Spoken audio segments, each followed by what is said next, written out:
Violent crime continues in D.C. Last night, a man was shot and killed in Logan Circle in Washington, D.C. Meanwhile, D.C. Mayor Muriel Bowser is firing back at Donald Trump for sending in the troops. I believe that the president's view of D.C. is shaped by his COVID era experience during his first term. It is also true that we experienced a crime spike post-COVID, but we worked quickly to put laws in place and tactics that got violent offenders off our streets and gave our police officers more tools, which is why we have seen a huge decrease in crime. What's going on, guys? Hey, welcome back to and I wanted to bring a story about Trump coming into D.C. to clean up that filthy, disgusting third world city. And, and again, the Democrats, they just don't like it. They don't like it. They're upset. They want their crime. They want their crime. They want, especially when black and brown people or illegal immigrants or homeless people commit the crimes, which again, they overwhelmingly do. So Trump came in, has the National Guard in there to clean up that city. The Democrats, man, they're all upset. They're yelling, "Oh, that's racist. You can't do that. You can't clean up that city." Because again, if you clean up that city, you're taking power away from the black and brown people. So again, it's really racist. Because that means you don't want black and brown people. Is that really what it means? Is that really what it means? Or are they blowing smoke up your ass? Watch. Dress crime is, you've guessed it, racist. I'm trying to hold my temper. We have to understand this, Chris, within the context of Donald Trump's racial politics and within the context of his effort to get Epstein off the front pages. It just feels like a microscope is now on like black people, and listening to the press conference on my way over here, every city that he named, Chicago, Oakland, Baltimore, who's, by the way, Baltimore's crime is down 50%. All of them are black cities. So it just feels not only like a target on DC's back, but also mine as a black man in DC. It's just, it doesn't feel like home anymore.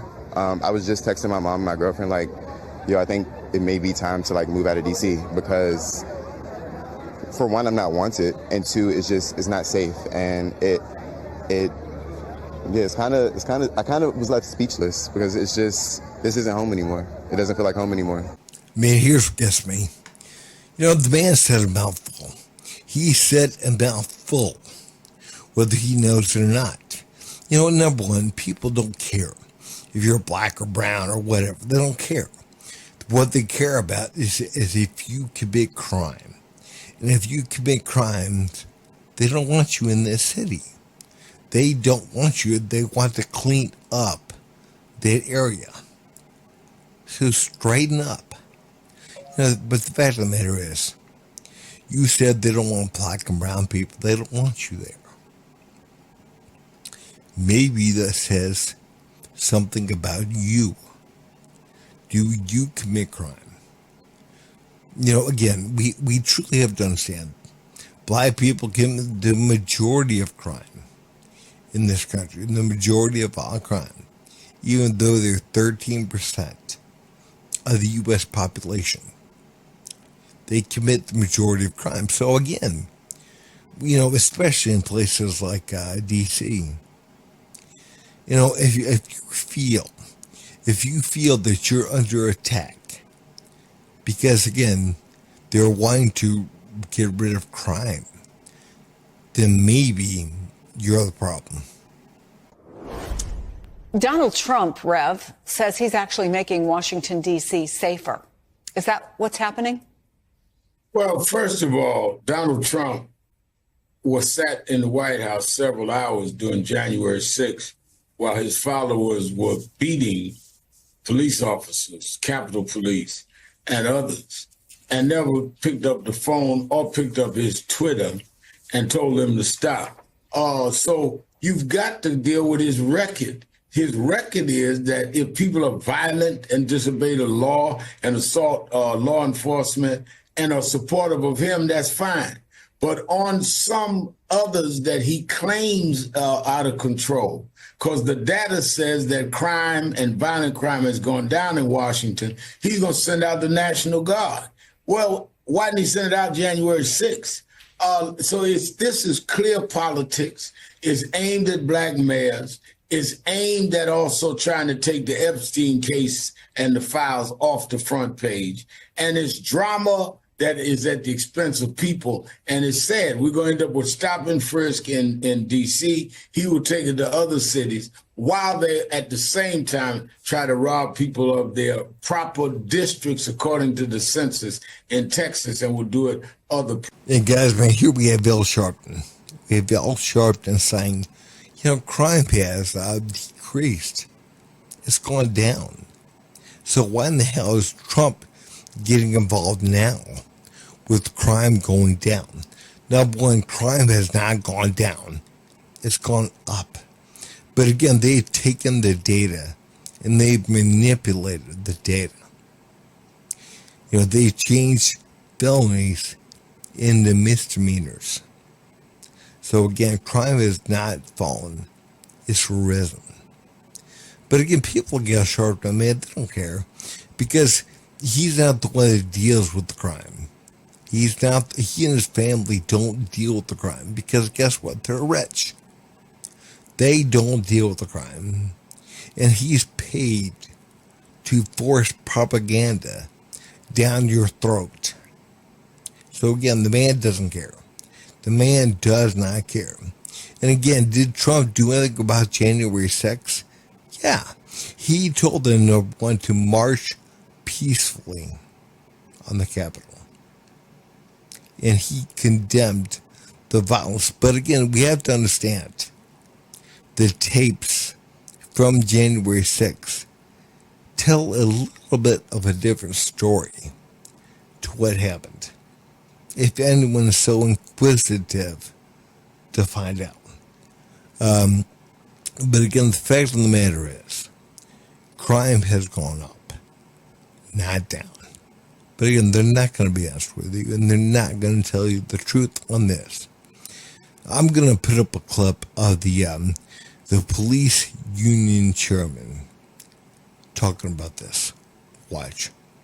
A huge decrease in crime. Let's bring in the chair of the D.C. Police Union, Gregory Pemberton, and he joins us this morning. Gregory, great to have you here. I guess my first question is, why do you support the president's takeover? Ashley, thanks for having me. Sure. We completely agree with the president here that crime in the district is out of control and something needs to be done about it.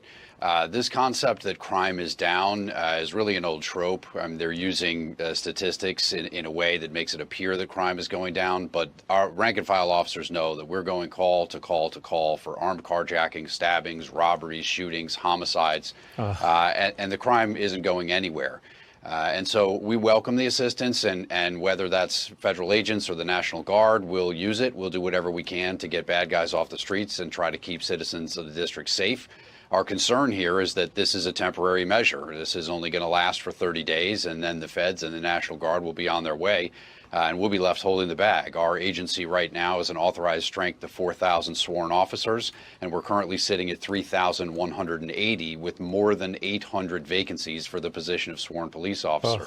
And that's the main reason why we can't keep these streets safe. The department relies on 2 million hours of overtime every year to try to close this gap. So the underlying issues of the laws that have been passed by the D.C. Council, we hope that this 30 days gives some insight into from the feds to see exactly how terrible these laws are and how they've destroyed the police department so that we can work to get those things corrected. And if you care about the increase in crime and about the deadly streets of D.C., guess what? guess what, man? You're a racist. You're a racist because, again, black people and brown people that commit the majority of those crimes. So you're racist. You're a racist bigot. If you want to do something, go out. And that's what the Democrat Party tries to sell people on. Racism. They try to tell people, if you dare to say anything about the problems going on in D.C. and so many of these blue, liberal, bullshit cities, then guess what? You're a racist. That's what you are. And again, why do they get away? How do they get away with this stuff? Well, again, most of their voters, most of the black voters, vote Democrat. And again, they try to convince them and white liberals that, again, if you vote, to be tough on crime, then you're racist. You're voting against black and brown people. And you don't want to do that, do you? You don't want to be a racist, do you?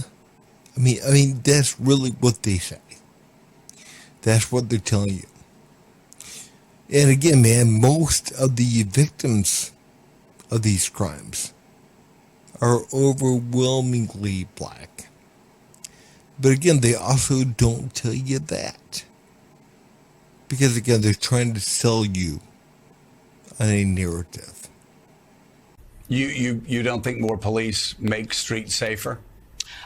No, Joe, I'm a black woman in America. I do not always think that more police make streets safer. When you walk down the streets of Georgetown, you don't see a police officer on every corner, but you don't feel unsafe. So what is it about talking about places like Southeast D.C., right? Ward 8, if you will, that people say, well, we need more officers to make us safe? Man, let's be honest. Georgetown is a mostly white area. Or upper income white area. So again, you're not going to have, it's low crime. It's low crime. So you're not going to have a policeman on every corner. Why would you? That would be a waste of resources. And again, why would they have that, on every corner in Southeast DC?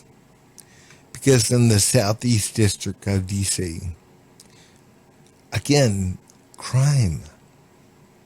Do you understand? It's crime. It's not race. It's crime. And if again you see an issue with race and crime, maybe, just maybe, that race needs to reevaluate the way they do things, the way they raise their kids, the way they give in to a violent culture. Just maybe. Again, if they had no opportunities whatsoever, if they were enslaved, if they were discriminated against because of the color of their skin, maybe. But if anything at all, they're given the upper hand. They're given all kinds of opportunities, but again, they don't want those opportunities. DC residents found that 91% described the problem of crime in their city as extremely or moderately serious.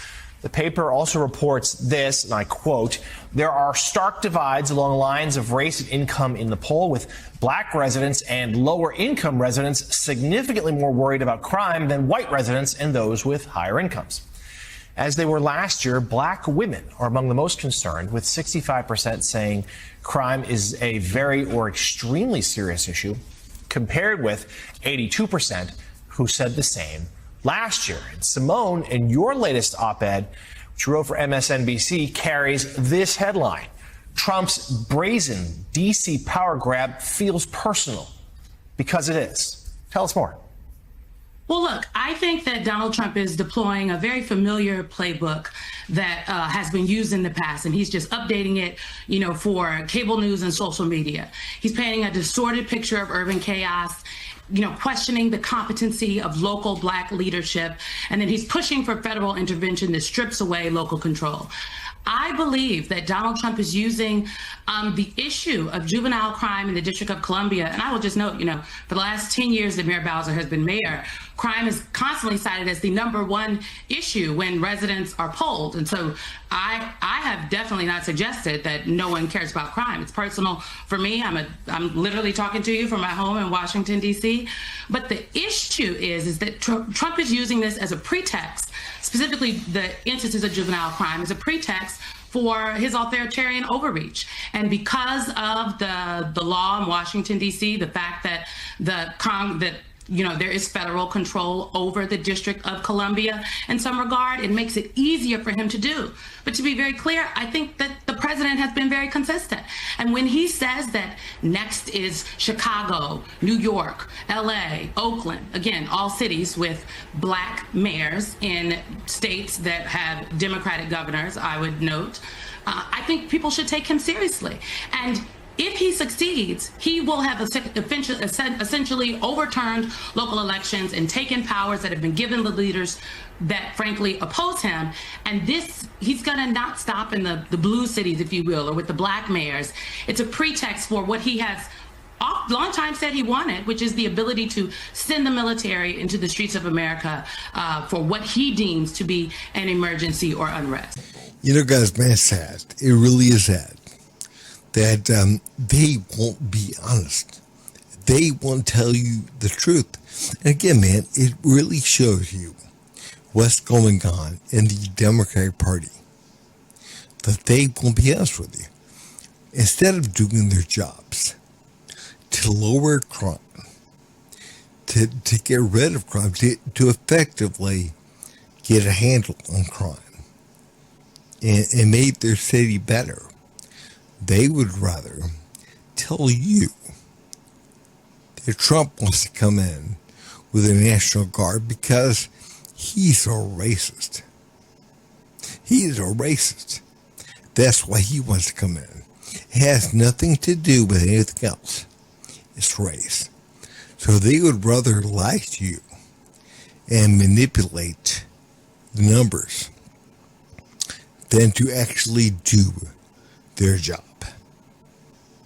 That right there should tell you just how effective the Democratic Party is.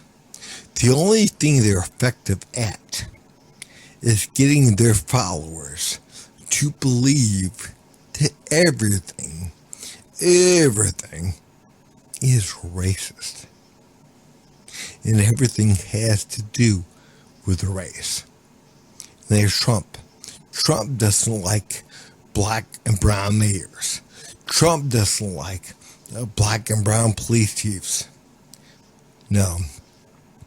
He doesn't like ineffective police chiefs, ineffective mayors that are unwilling to actually do their jobs and go for policies that allow them to clean up the streets. And really, it goes right back to the Democrats, the people that vote Democrat. Again, they would rather lie to each other, to themselves, than to actually clean up a damn thing. Because they want to point to the white man or to somebody else as why they're failing. But if you guys would, please like, subscribe, and leave a comment down below.